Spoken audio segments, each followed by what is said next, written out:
Bem-vindo e bem-vinda ao nosso curso de atualização em neurologia. Hoje nós vamos ter uma sequência nos videocasts. O tema de hoje vai ser de miastenia graves, atualização no tratamento. Teve muita novidade aí nos últimos tempos. E para falar para esse tema para a gente está convidando o Dr. Tiago Nascimento, que é um dos editores do canal Afia Neuro. Tiago, muito bem-vindo. Opa, Duzo, sempre um prazer estar com você aí, meu amigo. Falar dessas áreas que a gente gosta aí, tem muito em comum, né? Dessa parte de neuroimuna. Eu sei que você gosta bastante também, né? Então eu acho que também uma área que mudou, né? Mudou, eu acho que trouxe novidade aí pra gente, novas perspectivas, e eu acho que como teve também muita medicação nova, é bom a gente organizar um pouco dessas ideias na cabeça, né? Sim, acho que é Então, fundamental para a gente tentar oferecer uma assistência de qualidade para o paciente mesmo, poder escolher melhor os medicamentos, um medicamento que se adeque mais à doença, ao paciente mesmo, né? isso. Eu acho, Druzos, que até de comentário assim, a gente tem, geralmente nossos PCDTs, eu sei que a gente tem muita crítica, mas é bom que a gente tem PCDT. Porque tem doença que, como a Uhum. gente já discutiu na neuromielite ótica, nem PCDT a gente tem. Então, pelo menos um norte geral, a gente já tem, né? Um caminho para trilhar, a gente tem. O ruim é quando a gente está numa situação como neuromielite ótica, que a gente está aguardando aí nosso PCDT. Eu espero que quando você vê esse vídeo, já tenha liberado, é meu desejo, e que esse vídeo vai estar aí, né, logo, mas a gente pelo menos tem um PCDT, é antigo, é de 2022, mas temos alguma coisa, né, Druso? Né? Sim, não, com certeza. A gente ter uma diretriz de tratamento, já ter alguns medicamentos liberados, né? Assim, ou liberados não, mas assim, dentro de um protocolo assistencial, eu acho que isso é muito importante. Como é que você vê, assim, Tiago, um panorama, assim, da miastenia na sua prática clínica no Brasil, né? Sua Perfeito. prática é predominantemente aí no Sergipe, né? Como é que é isso aí em Isso, Sergipe? aqui em Sergipe, Né? né? O que é que eu vi aqui em Sergipe, na Bahia, né? Eu vim há pouco tempo agora da Bahia. E o que a gente nota é que não é uma doença, e Drusos, como também tem uma prática aí extensa, e como neurologista geral também, acho que Drusos nunca deixou de ser neurologista geral, e sempre a gente mantém isso, né, Drusos? Eu acho que é importante, até por isso vocês estão aqui no curso, fazendo e discutindo com a gente. Você vai ver miastenia. Não tem como você atender neurogeral e você não ter nenhuma suspeita de miastenia, tá alguma coisa errada se você não vê. Ah, doutor, mas eu vejo muita cefaleia, eu vejo muito distúrbio psiquiátrico, eu vejo muito outra ansiedade junto, mas vai ter uma miastenia ali e talvez você tenha que rastrear. Então a miastenia é uma doença que não é tão rara assim, você vai encontrar nos pacientes, ela tem basicamente aí dois perfis predominantes, então pode ter um perfil muito mais novo, que geralmente é uma mulher jovem e idade fértil, então é um perfil que você quer, né, cuidar bem dessa paciente, e tem um perfil do homem idoso, que é uma pessoa que está ali já na reta final, entre aspas, porque na verdade assim, nem reta final, porque hoje a pessoa vive muito e vive bem com qualidade de vida, e você quer continuar dando aí essa qualidade de vida para esse indivíduo. Os sintomas que mais chamam a atenção desses pacientes, eu acho que são os sintomas-chave, são os sintomas oculares. Poxa, doutor, mas poxa, são sintomas oculares, então é só uma ptose, é só uma visão dupla. Gente, a maioria das miastenias, elas vão começar com sintomas oculares, mas isso não significa que o indivíduo vai ter a.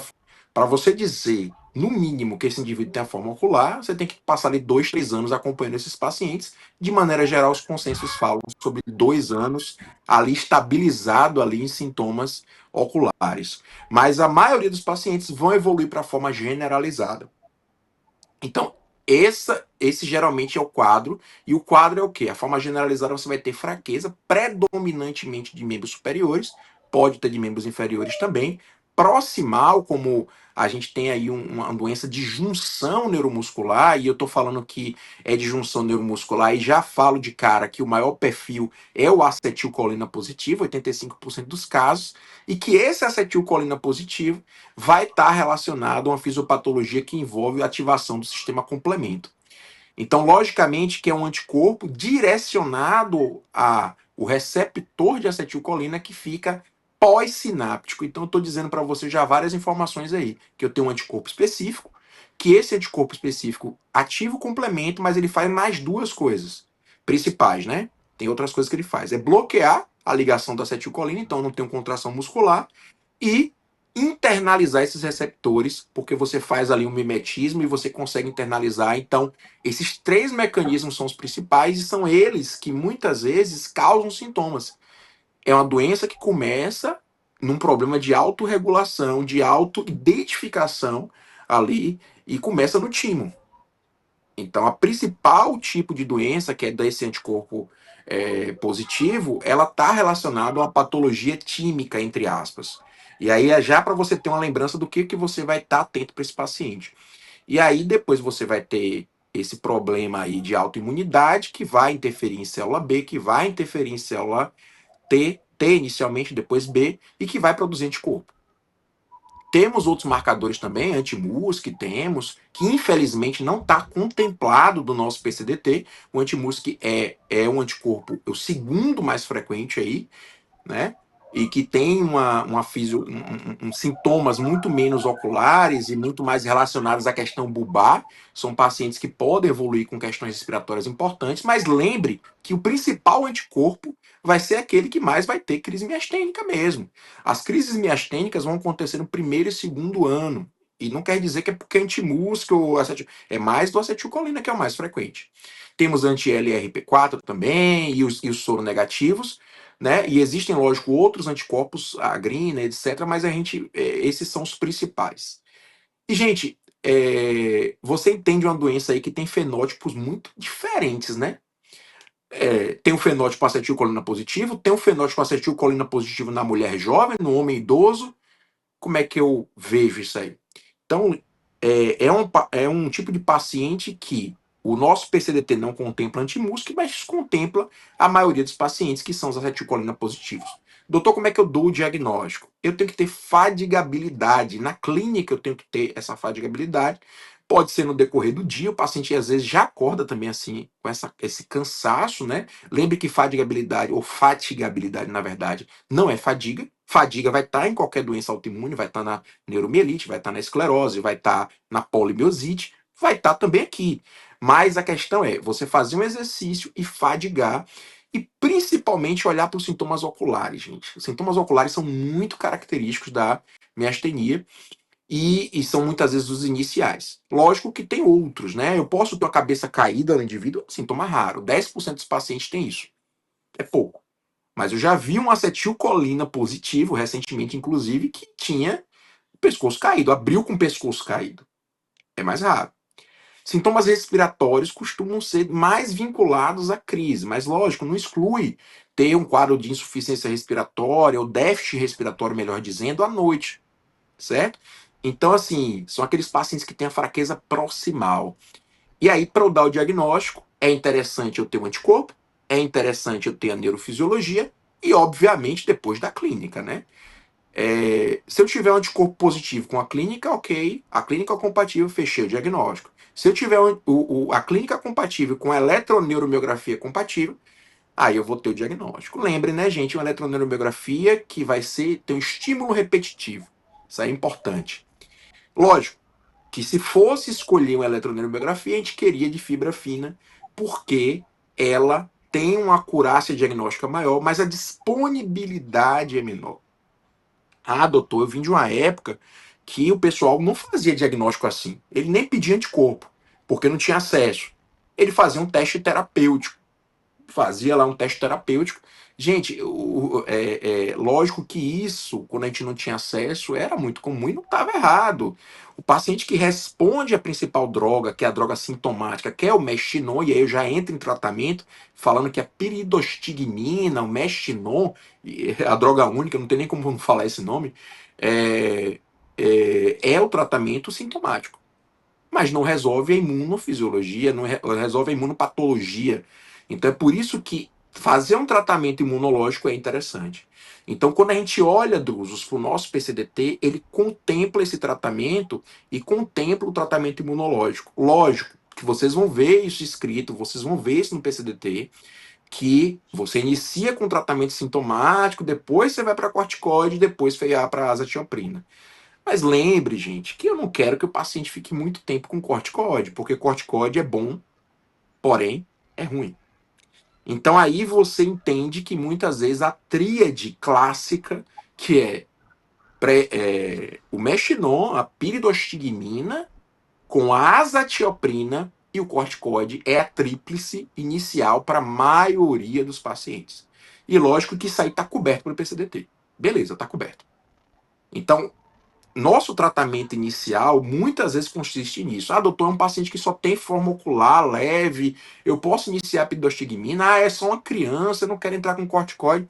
Claro, tem uns casos específicos, mas eu falo daqueles casos que você vê que o paciente está com uma fraqueza maior. Às vezes você ficar aumentando o piridostigmina não é suficiente porque é uma doença imunológica. Então, Drusos, nesse panorama aí, a gente tem um PCDT que cobre boa parte dos casos. Porém, quando a gente vai pensar nos últimos anos, principalmente os últimos 4, 5 anos, começou a surgir drogas novas. E começou a surgir drogas que começaram a interferir nesses anticorpos. Só para trazer mais um detalhe, o nosso PCDT hoje, ele contempla o quê? Ele contempla as terapias de resgate, ou seja, para uma crise miastênica, ele indica lá a plasmaférese, a imunoglobulina, que são terapias para crise miastênica. Ele contempla a azatioprina, o corticoide e a piridostigmina, e contempla também a ciclosporina, a ciclofosfamida e a ciclofosfamida ela entra com um papel de uma doença extremamente refratária. Lembre que de todas as medicações que eu estou falando aí, são as medicações que têm efeitos colaterais, claro. E dessas daí eu não tô, entre aspas, nem preocupado com a ciclofosfamida, que a gente sabe que é um pancadão, é uma terapia não alvo específica, mas eu tô preocupado com o corticoide. Porque o corticoide tá no PCDT, mas nem precisa. Esse é o problema. Então eu já trago aqui que o paciente de miastenia tem outra peculiaridade. Ele manipula corticoide como ninguém. E corticoide, na miastenia, funciona em baixíssimas doses. O que é que eu falo que é baixa dose? Usar 5 miligramas ou 10 miligramas, aumentar, fazer alterações de 10, 5 miligramas em miastenia, 20 miligramas faz muita diferença, clinicamente, nesse paciente.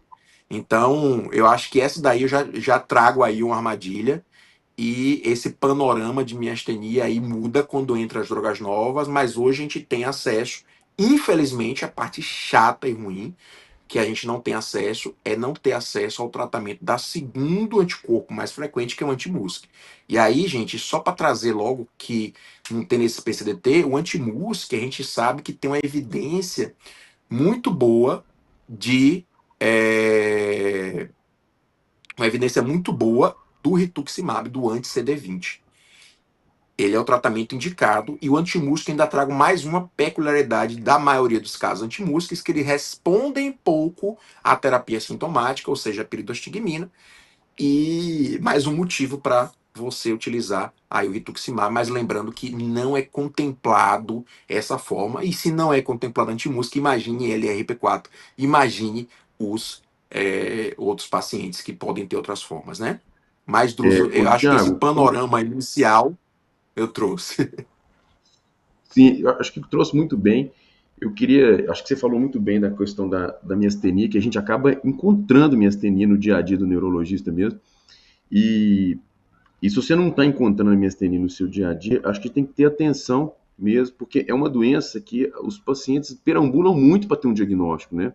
Com muita Sim. frequência não foi pensado, ele tem um quadro clínico e ninguém pensou em miastenia. Para ele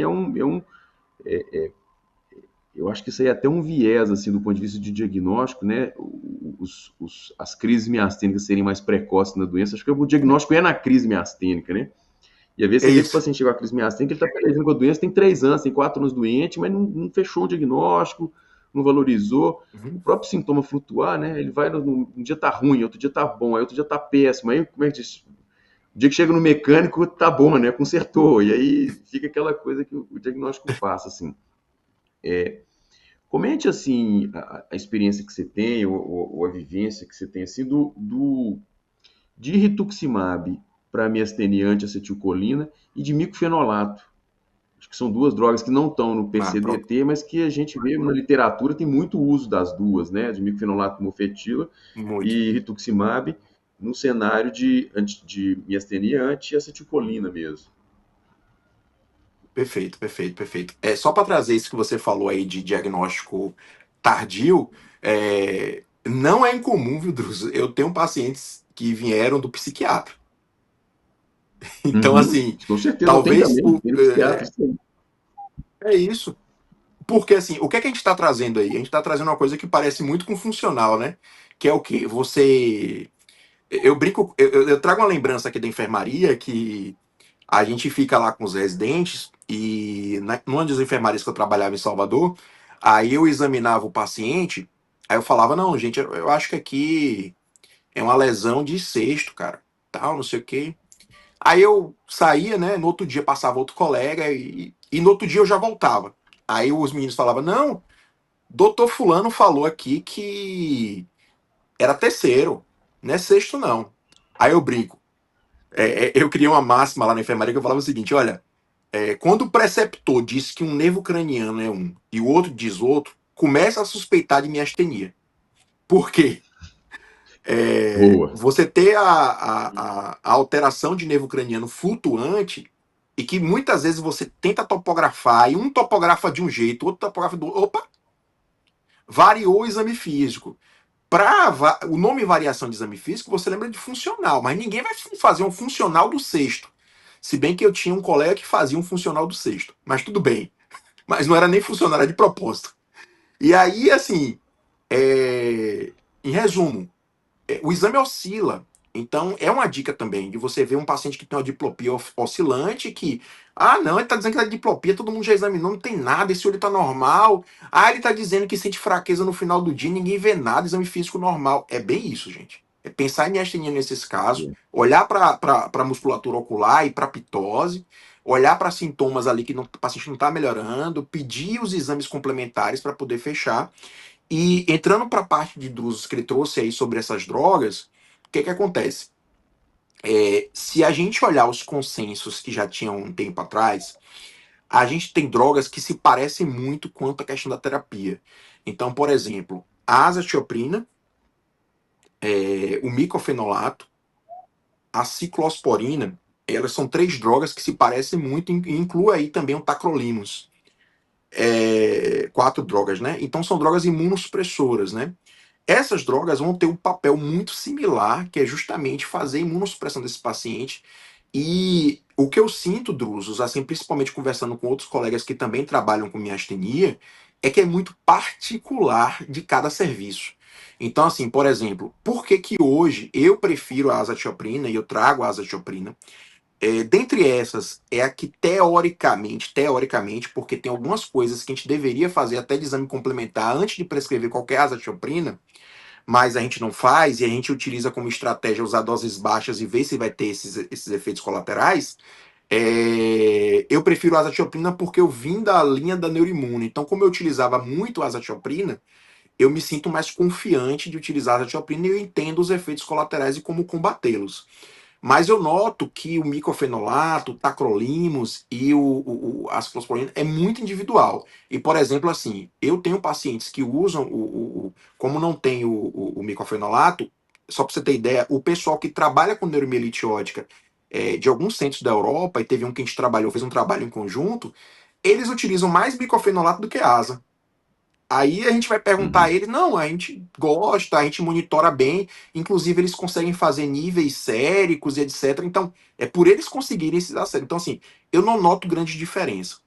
Meu comentário sobre o rituximab. O rituximab, ele entra muito na linha, na mesma linha, na verdade, assim, eu vou tentar fazer uma comparação aqui com neuromielite ótica.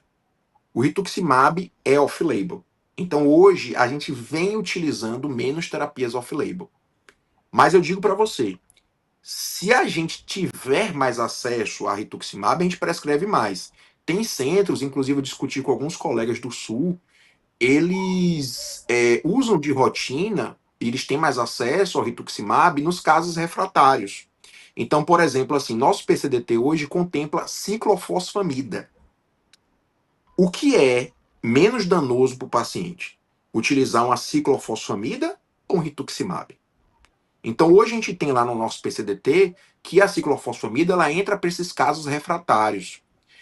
Mas eu me sentiria mais confortável com rituximab. Então, a experiência que eu tenho com a acetilcolina com o uso de rituximab é boa. O estudo que a gente tem, infelizmente, a gente não vai ter um estudo mais robusto, justamente por conta das novas drogas, como acontece, por exemplo, na neuromielite ótica, mas é uma boa droga, principalmente para casos refratários. E eu não estou falando de antimúsculo, eu estou falando como foi a pergunta de Drusos. Eu estou falando de acetilcolina positivo. A gente consegue reduzir corticoide, mas não foi na dose que a gente queria. Não é tão eficaz quanto as drogas novas. Então, o Uhum. rituximab, se a gente tivesse acesso com certeza, e os consensos já mostram isso, tá lá, casos refratários, e tá na mesma linha da ciclofosfamida. O problema da ciclofosfamida, a gente sabe que são inúmeros, mas um deles, assim, que chama muita atenção é porque eu tô dando isso para uma mulher em idade fértil. Então, a chance dessa mulher poder não reproduzir depois da medicação pode acontecer. Ou a chance de complicações inerentes à medicação. Lembre que é um restart no sistema imunológico, né? E o PCDT está lá explicando e utilizando essa medicação. Lógico que, Druzes, como um colega para mim, ontem um colega mandou para mim, Tiago, eu não consegui o Ritux, eu vou pedir ciclo. Eu disse, cara, é o que você, né? Eu não vou dizer para você, Druzes, que a gente vai conseguir Ritux para todo mundo, mas eu me sentiria mais confortável na miastenia refratária, que eu tentei novas drogas, que não consegui, que eu tentei tudo, eu me sinto mais confortável com Ritux. Mas lógico, o acesso à ciclofosfamida está no PCDT. Então esse é um ponto a se pesar, né? Eu acho que tudo vem de Sim. uma discussão e entender o perfil do paciente. Se é um plano de saúde, se você consegue um acesso melhor, né? Mas lembrando, aqui eu estou falando de off-label. Ah, doutor, e a ciclofosfamida? Off-label também.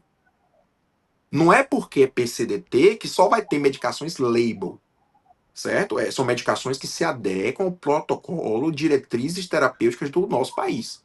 Então, assim, não é uma má droga, o rituximab é uma boa droga e extremamente válida em casos refratários. Eu acho que ela tem um papel muito similar à ciclofosfamida, nesse sentido, entendeu? Não, muito bacana, Thiago, muito bom. Ah, Bom, pessoal, a gente interrompe, pelo menos por hora, aqui o nosso videocast. Agradecer a participação do Tiago, agradecer a todos e todas que estão nos assistindo. E os temas aqui para frente, que são exatamente os novos medicamentos para miastenia graves, são exclusivos para quem está fazendo o nosso curso de atualização em neurologia.